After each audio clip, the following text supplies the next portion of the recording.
박 대통령은 피의자 신분을 자청하는 것이 책임을 다하는 것입니다.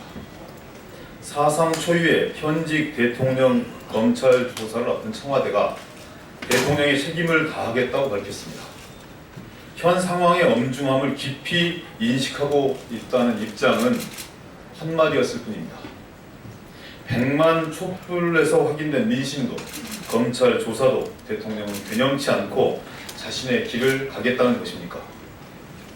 박근혜 대통령이 책임을 다하는 것은 스스로 피의자를 자청하여 죄를 청하고 국정농단의 전모를 밝히는 것뿐입니다. 박 대통령은 재단 강제모금, 청와대 내부 문건 유출을 주도한 피의자입니다. 스스로 국민 앞에 자복했고 최순실, 안종범, 정호성 등 모두가 대통령을 몸통으로 지목하고 있습니다. 소극적 태도를 일관하는 검찰에게도 경고합니다. 부실 조사는 용납할 수 없습니다. 대통령이 재벌 독대로 거래한 것처럼 검찰도 대통령과 독대 조사로 거래라도 하겠다는 것입니까? 철저한 공개 소환 조사로 법 앞에 성역이 없다는 민주주의의 기본을 지켜야 할 것입니다. BBK 꼬리곰탕 조사가 재현될 경우 모든 후과는 검찰이 감당해야 할 것입니다. 진실만이 국익입니다.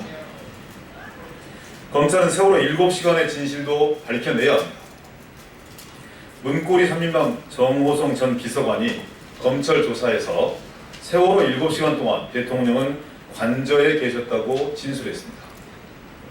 국민이 죽음의 사투를 벌이고 있는데 대통령은 대낮에 집무실도 아닌 관저에서 전화 지시만 하고 있었다는 것입니다.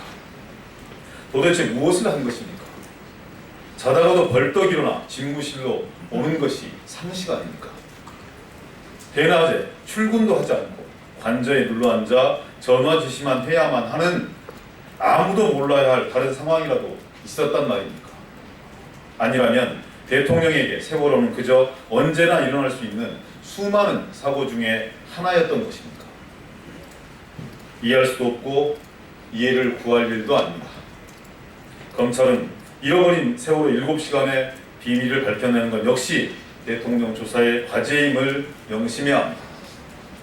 정상 업무를 보고 있었다는 청와대 해명에 세월호 참사가 정상 업무 축에도 못 낄 만한 중대 사안은 대체 무엇이었는지 밝히고 그 책임을 엄중하게 물어야 합니다. 국회 동의 없는 한일 군사정보보호협정 결코 용납할 수 없습니다. 우리나라는 24개국과 군사정보보호협정을 맺고 있습니다. 하지만 일본만은 예외입니다. 불행한 과거사와 한일 관계의 특수성 때문입니다.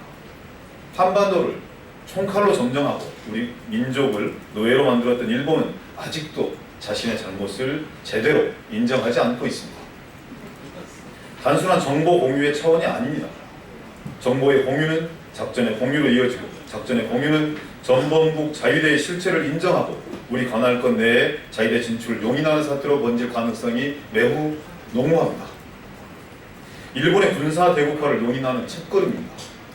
국민이 동의하지 않고 우리 역사가 용인하지 않는 매국적 굴욕 협상일 뿐입니다. 우리 당은 한일 군사정보보호협정을 1965년 한일협정, 2015년 일본군 위안부 협정에 이은 박근혜 정부의 또 하나의 친일 매국 외교로 규정하고 총력을 다해서 막아낼 것입니다.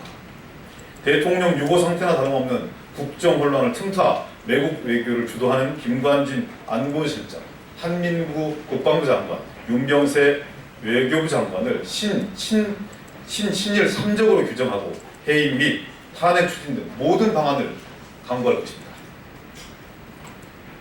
박근혜 최순실 게이트의 당사자 재벌들을 피의자 신분으로 재조사해야 합니다.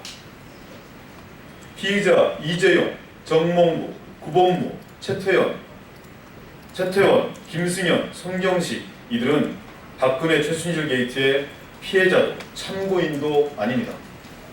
비선 실세, 국정농단의 든든한 자금줄 역할을 한 수악한 정경유착의 공범입니다. 우리도 피해자, 관례에 따랐다.